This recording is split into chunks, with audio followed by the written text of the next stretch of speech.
Hitch. क्या आपको भी लगता है कि हिचकी तब आती है जब कोई आपको याद कर रहा हो? सॉरी दोस्तों, लेकिन ये सिर्फ एक अफवाह है।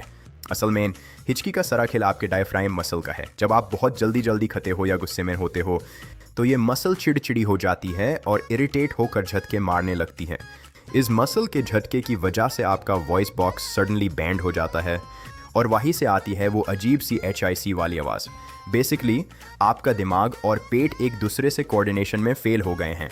तो अगली बार हिचकी आए तो क्रश को याद मत करो, बस थोड़ा पानी पियो और डायफ्राम को शांत करो। ऐसे ही मजेदार फैक्ट्स के लिए झटपट फैक्ट्स को सब्सक्राइब करो।